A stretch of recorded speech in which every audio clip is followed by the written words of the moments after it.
Hello student, কেমন আছো সবাই? মুন্না ইংলিশ কর্নারে তোমাদেরকে স্বাগতম। আসসালামু আলাইকুম। মেডিকেল প্রিপারেশনের মেডিকেল কোশ্চেন সলভ ক্লাসে আজকে আমরা আলোচনা করতে যাচ্ছি 2006 সালের ইংলিশ কোশ্চেনটুকু। কথা না বাড়িয়ে কোশ্চেন আলোচনা করা যাক। কোশ্চেন আলোচনা করতে করতেই কথা বলা যাক। দেখো, চুজ দ্য রাইট প্রিপোজিশন, মানে প্রিপোজিশন থেকে কোশ্চেন আসবে না ভাই, এমন কোনো অ্যাডমিশন টেস্ট নাই, এমন কোনো চাকরির পরীক্ষা নেই। দেখো, হি ডাইড দ্য অ্যাক্সিডেন্ট। দেখো, ডাইডের পর অনেক প্রিপোজিশন বসে, আমি বলে দেই একটু। ডাইডের পর বাই বসে, ডাইডের পর বাই বসে যদি দুর্ঘটনায় মারা যাওয়া বোঝায়, এটা হচ্ছে দুর্ঘটনা বোঝাইছে, তার মানে আনসার কোনটা হবে? Died by. বুঝছো বিষয়? তাহলে হি ডাইড বাই অ্যাক্সিডেন্ট। এই ডাইডের পর আবার ফ্রম বসে, অতিরিক্ত কিছু করে মারা গেলে, যেমন হি ডাইড ফ্রম ওভারইটিং, অতিরিক্ত খেয়ে মারা গেছে। ডাইডের পর ইন বসে, যুদ্ধে মারা গেলে, ঘুমে মারা গেলে, যেমন হি died in second world war, he died in sleeping। বুঝছো? এভাবে ডাইডের পর কি বসে? ইন বসে। আবার ডাইডের পর অফ বসে, যদি রোগে মারা যায়, রোগে মারা যায়, ডাইডের পর কি বসে? অফ বসে। বুঝছো? এভাবে ডাইডের পর আরো অনেকগুলো প্রিপোজিশন ব্যবহৃত হয়ে ভিন্ন অর্থ প্রকাশ করে। এরপরে কোশ্চেনটা দেখো, which sentence would be the most appropriate continuation বলছে আমরা সেন্টেন্সটাকে কন্টিনিউ করার জন্য, অর্থাৎ সেন্টেন্সটা ফুলফিল করার জন্য কোন অপশনটাকে চুজ করতে পারি। বলছে উই ডিড নট অথবা we didn't want to wake anybody up. বলছে আমরা কাউকে জাগাইতে চাই নাই, অ্যাজ যেহেতু, we went for a walk by the sea, যেহেতু আমরা সমুদ্রের পাশ দিয়ে হাঁটার জন্য যাচ্ছিলাম। এটা হবে কি? অল দ্য শপস ওয়ার শাট, প্রত্যেক দোকান, সবগুলো দোকান বন্ধ ছিল। অর্থের সঙ্গে আঘাত করা যায় না। We came in very quickly, very quietly হবে, এটা হবে ভেরি কোয়াইটলি। বলছে যেহেতু আমরা ভিতরে এসেছিলাম খুবই চুপচাপ ভাবে, তাহলে অর্থের সঙ্গে সামঞ্জস্য আছে কিনা? বলছে আমরা কাউকে জাগাইতে চাই নাই, যেহেতু আমরা চুপচাপ করে ভিতরে প্রবেশ করেছিলাম, তাই কিনা? তাহলে অর্থের সঙ্গে সামঞ্জস্যপূর্ণ এই সেন্টেন্সটা হয়, বাকিগুলো হওয়ার কোনো চান্স নাই। এই জন্য আনসার হবে কোনটা? এটা। এরপর 3 নম্বর কোশ্চেন দেখো, choose the right form of verb I have the little money. I have the little money.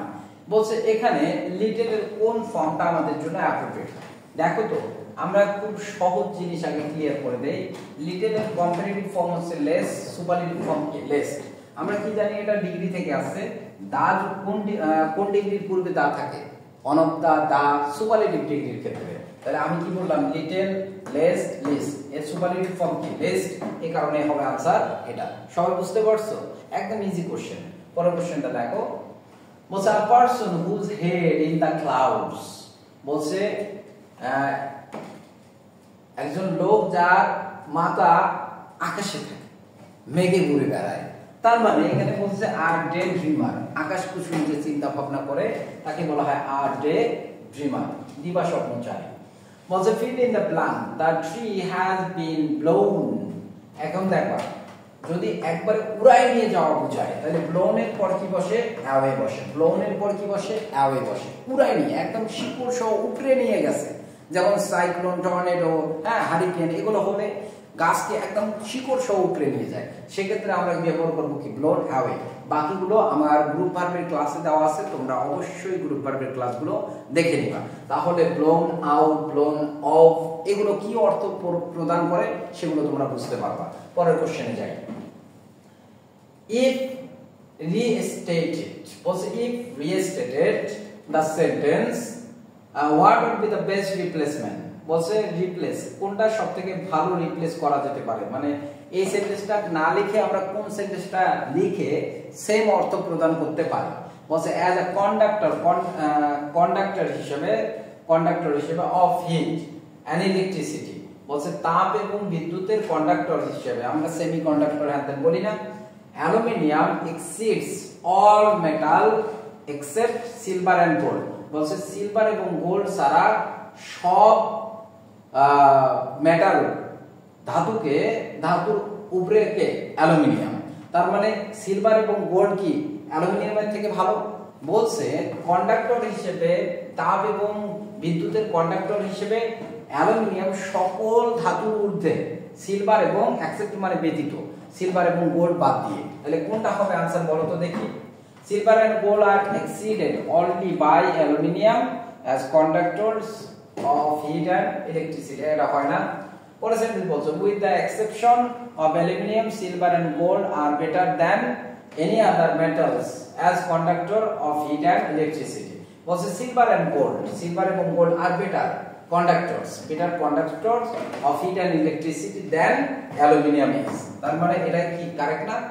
বলছে সিলভার এবং গোল্ড বাদ দিয়ে সবগুলোর থেকে অ্যালুমিনিয়ামটা ভালো।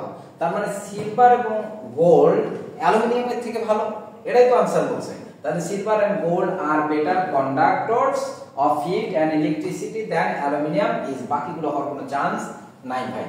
পরের কোশ্চেনটা দেখো, আগের কোশ্চেনগুলো এরকম খুব টিপিক্যাল কোশ্চেন আসতো, হ্যাঁ। এখন যে কোশ্চেনগুলো আছে সেই কোশ্চেনগুলো খুবই ইজি টাইপ কোশ্চেন আসে। দেখো বলছে the correct passive form of the sentence take care of your health, take care of your health passive না, এটা ইম্পারেটিভ ডিগ্রি না, ইম্পারেটিভ সেন্টেন্স না।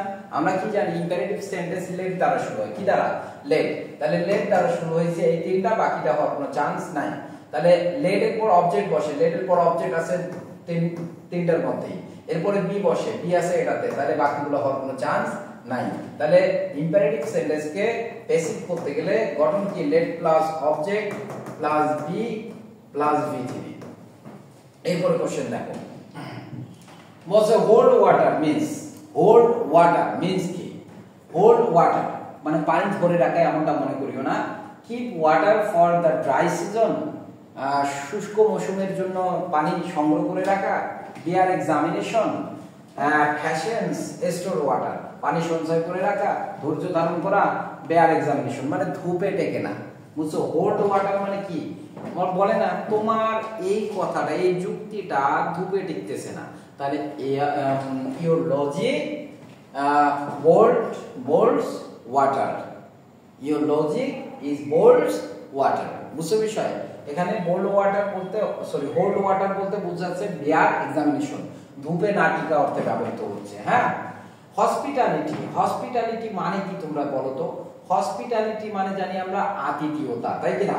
সিক মানে অসুস্থতা, ফার্মেসি মানে তো জানো ওষুধের দোকান, হসপিটাল মানে তো জানো, হ্যাঁ। তাহলে কোনটা হবে answer? Welcome.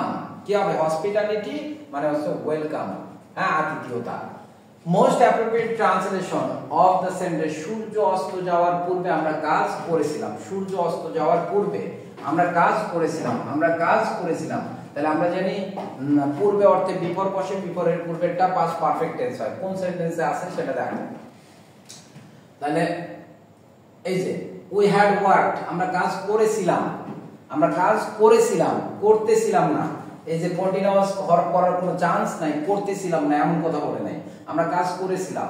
Before the sun set, এই সেন্টেন্সটা দেখো আগের মেডিকেলের কোশ্চেনগুলো এই মানে হিজি হিজি টাইপের ছিল, বুঝছো? কোশ্চেনের আগাগোড়া একটু কম বোঝা যেত।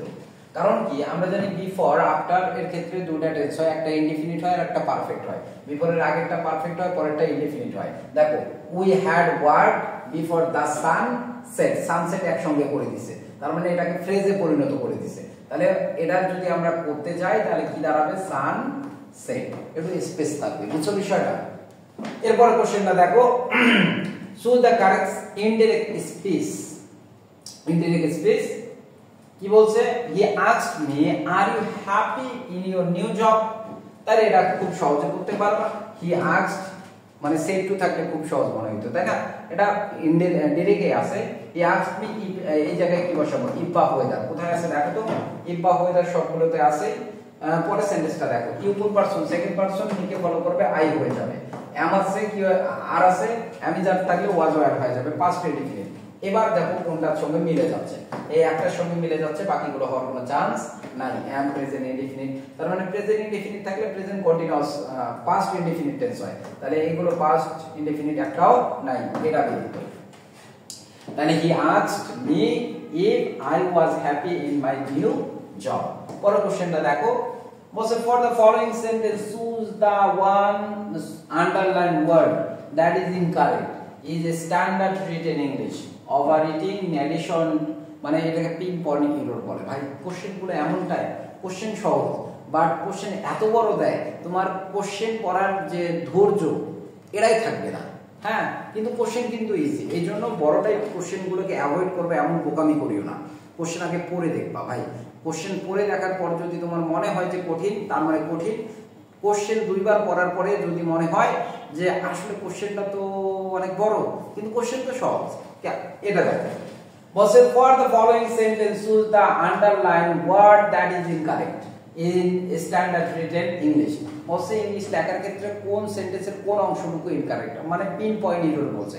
তোমরা জাহাঙ্গীরনগর ইউনিভার্সিটি, চট্টগ্রাম ইউনিভার্সিটি, ঢাকা ইউনিভার্সিটির গয়মিট এগুলোতে প্রচুর পরিমাণ পিন পয়েন্ট এরর আসে। মেডিকেলে আসে না বললেই চলে, আগে আসতো এখন আসে না। তাহলে দেখো ওভার ইটিং, এখানে সাবজেক্ট এটা in addition to the lack of attention to nutrition, এই যে অংশটুকু মাঝখানে ঢুকাই দিছে এটা ভাই অতিরিক্ত অংশ। বুঝছো বিষয়? মেইন সাবজেক্ট কোনটা? ওভার ইটিং আর said to be the major causes of obesity amongst the affluent। তাহলে এখানে কোনো কিছু দেখার দরকার নেই, অর্থ করার দরকার নেই। কেন অর্থ করতে যাব ভাই? আমরা পাইছি সাবজেক্ট ওভার ইটিং, ভার্বের সঙ্গে আইএনজি যুক্ত যে সাবজেক্টগুলো হয় সেগুলো সিঙ্গুলার হয়, এরপরে ভার্ব কখনো আর হওয়ার চান্স নাই। তার মানে আর যে অংশটুকু দেওয়া আছে এটাই মূলত ভুল, আর ভুলটাই হচ্ছে আমাদের সঠিক আনসার। বুঝতে পারছো কি? পিন পয়েন্ট এরর মানে কি? সেন্টেন্সের যে অংশটা ভুল সেই অংশটাই আনসার। বুঝছো বিষয়? এই জন্য ওভার ইটিং সিঙ্গুলার, ভার্ব কিন্তু ইজ, ব্যবহার করছে আর, এই জন্য আনসার হবে আর, অর্থাৎ ভুল আছে। বুঝছো বিষয়? এই যে আমরা কোশ্চেনটা সলভ করলাম, অনেক কিছু জানতে পারলাম। এরকম নতুন নতুন যে কিছু জানার জন্য তোমরা আমার চ্যানেলটা সাবস্ক্রাইব করে রাখিও এবং